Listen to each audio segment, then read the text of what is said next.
Good morning, good afternoon, good evening, wherever you are in the world.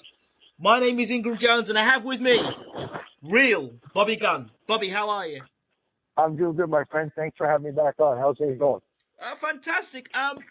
It's interesting because on Friday I went and met with Gary Spike Sullivan, who's got a big fight coming up against Chris Eubank Jr. And I was talking to Spike, and he said he actually knew you. Spike is a good friend of mine. I was in a couple of Spike fights over here in America, Right? and I told Spike about a year ago, actually not a year ago, but this year, but 9 months ago, I says, before this year is out, I says, you'll be making a major impact in the middleweight division. You'll pick up a title. And, I mean, I believe he's going to beat Chris Eubank Jr. I know he's going to do it in my heart. But is Chris Eubank, is he still the WBA interim champion? I'm not sure. I think he got I think the title got taken off him. I think something like that, or either that, or Well, they're fighting for it. One or the other. one or the other. But regardless, a title's a title. Yep. In boxing, you have to look at that with only difference. What title is a title? Is a title. And if Spike O'Sullivan is going to go in that fight, he's not going to put up any of his horse shit, his nonsense. He's going to mow him down like a lawnmower. You know a lawnmower? Yeah, I He's know, going to Lobo. mow you back down. What makes you think this, Spike? Spike. What makes you think I'll tell this? you what. Here's what makes me think this way. Yeah. Is what you see in a man's eyes. Determination. Spike O'Sullivan has got back on his game. He lost the decision to Billy Joe Sanders, a good friend of mine who's fighting Andy Lee, another good friend of mine. Yep. And it isn't what you do sometimes in victory, is what you do in defeat. You understand? Yes. He got the eye of the tiger back. He lit that spark again. He's fighting for his little girls, little families, little babies. He's fighting to give them a better life. Mm-hmm.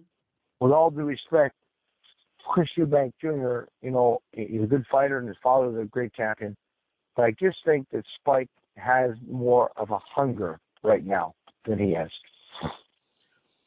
Okay. What about skill sets? Because you can have the biggest heart, as you know, the biggest heart and biggest will in the world, but skill set. What about Chris Eubank Well, Jr.'s skill set? let's talk about skill set. Okay. And let's break this down. Right. Billy Joe Sanders gave him a boxing clinic for 6 rounds, and he just decided to back off because he had to fight in the bag. Where was all the skill set with Billy Joe Sanders?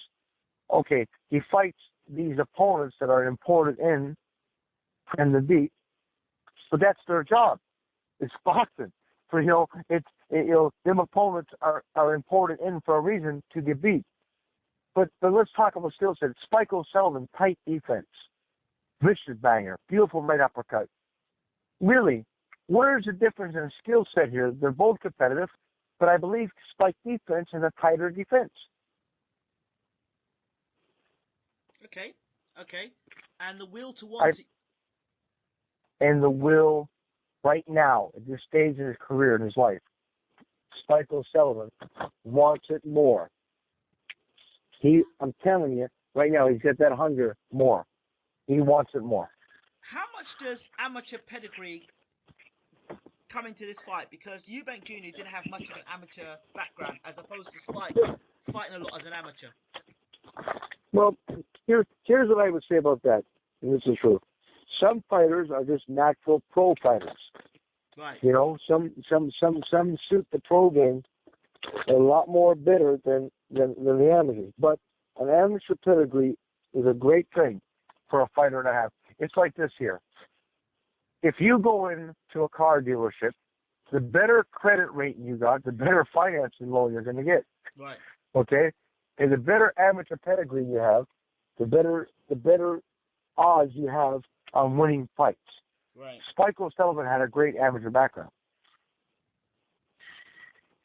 What I heard. Now, maybe you know more. He trains with great fighters. Yep. Chris Eubank, I don't think had much amateur background. Am I wrong for saying that? You're absolutely right. And again, this might be a fight also. There might be a breakthrough fight for both fighters. Now, remember, sometimes styles makes fights. You could take two fighters and they're top of their game, and it's not a great exciting fight. But if you take two guys you never put a lot of weight into, and they make a barn burner, a spectacular performance, and I believe that this fight here could be that. But still, Spike Sullivan in my books is going to come out about a 10th round TKO. That's what I believe. 10th round TKO. That's what I believe. Spike Sullivan stops him late. Wow. That's what I'm going with. That's it. I mean, I'll be honest with you. I like Spike's a mate of mine. I put 500 on it right now. No problem at all. But you'd also put money that Tyson Fury would beat Vladimir Klitschko as well, wouldn't you? I bet 10,000 he did. He's my old mate, man. I'm happy today, brother. Okay.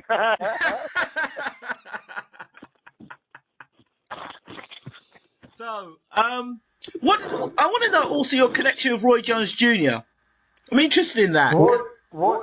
Me and Roy's had a few run-ins, as you probably know, and I was surprised that he gave me props last night on HBO. Okay, I was surprised, but at the end of the day, I like Roy. Roy's fighting an old friend of mine, my old mate Enzo Maccarelli, who I fought years ago, and I truly do believe Enzo is going to beat him. Yep. In December the 12th, I believe Enzo will beat him. But again, I would only come out of retirement. Okay, I'm not really retired. I'm in the gym all the time. I don't ever leave it. But he's the only fight that I would come back and fight is Roy Jones Jr. in a professional boxer. That's the only fight I would fight. I would love that fight because, again, styles makes fights. And that fight for me was the fight that never happened. I come close, brother. You can look at a press conference with me twice when you got it off. And it wasn't my fault in fighting you. He pulled out of the fight, not me. But that was my boxing fight that never come off. That would have been my shining hour. So the back and forth between yourself and Roy Jones Jr. Why did that? What? First of all, how did it all come out, and then where is it now? Well, it originally came about that I wanted to fight him for 10 years, and right. Finally, we get back and forth talk. He said, "Okay, let's get it on." And everything was signed, sealed, delivered, and we had press conferences. And 10 days before the fight, he pulled out of the fight. I said, "What are you doing, pal?" "I don't do this thing, man. I'm fighting you, man." "No, he got money he couldn't refuse." He told me in Russia. I said, "There's going to be lawsuits against you, the casino and everything." "Yeah, I'll have to deal with it." So 3 days goes by. Now remember this: the fight's done. Yeah, the fight's done. 2 days goes by. I'm sitting in the bathtub, brother, like an old fool, soaking Epsom salts, all the training, I'm depressed, sitting like a fool. I get up in the bathtub and I fall sideways like an old fool, like a senior citizen. I'm embarrassed, and I crack my right rib on the bathtub. Oh no! And I said, "Oh my God!" I said, "Look at this." No, I said, "Thank God the fight's over, right? Thank God the fight's over now." I says, that night I get the call, fight Glenn Johnson instead. Oh my God! And you know what I am, man? I'm the gun. I'm a gunslinger, brother. I don't care. One arm or two arms or broken hand. I do it all, brother. So I said, "Okay, go on." And I lost the decision. And to be honest with you, brother, if you watch the fight, I couldn't pull the right hand. I had to protect my rib cage, and it was a great fight. But again, I lost to the man that knocked Roy Jones out. Yeah. And Glenn Johnson told me later. He said, "I know, He said, you would knock Roy out." That's what he told me later. So again, the fight started coming on again right now this year, 3 months ago, again, and all of a sudden, boom, he takes the fight with Enzo. What's fair play to Enzo? I hope Enzo wins. So last night on HBO, when Roy Jones Jr. gave me props, I was shocked because I thought he hated me. So do you think it'll have happen between you and Roy Jones?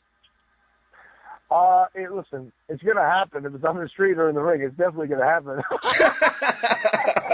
So it's inevitable, brother. She's going to go down someday. Yeah. I guess Steve Collins wanted to fight Roy Jones. It never happened. No, Steve's a nice guy. I like Steve. Steve's a good friend of mine too. I love Steve. I had lunch with Steve when I got ready to fight Thomas Adamak. Right.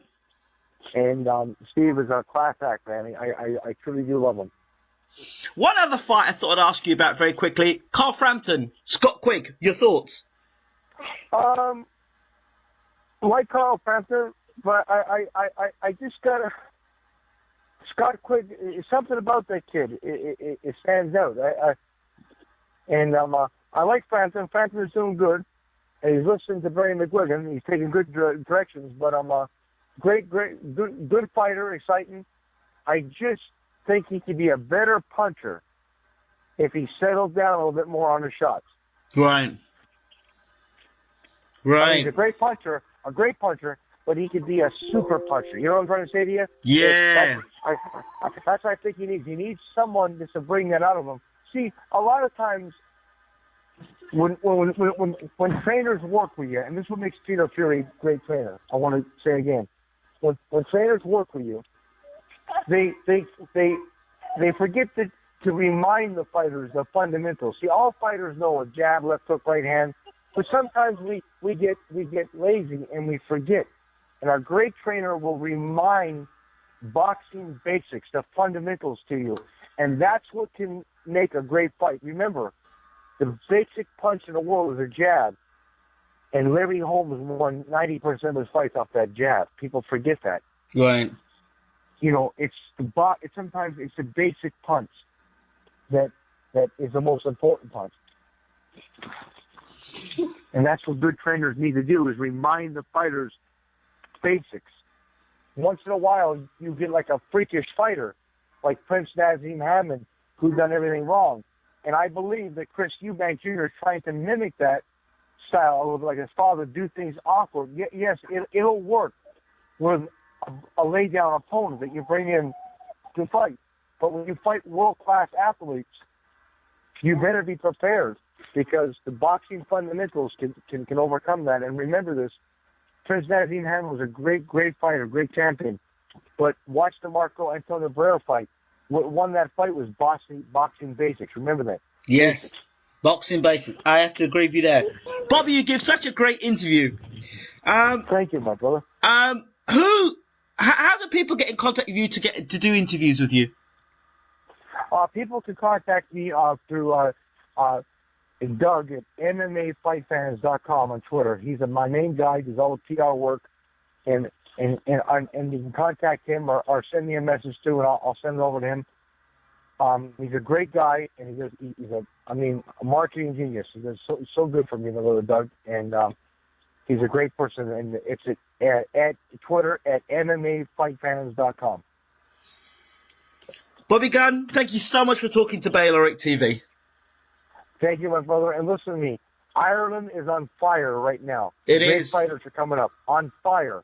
On the world right now. And Absolutely. I've never been more excited than ever before right now what I'm seeing. Absolutely. You take care now. God bless you, my brother. Thank You you too. so much. Take care.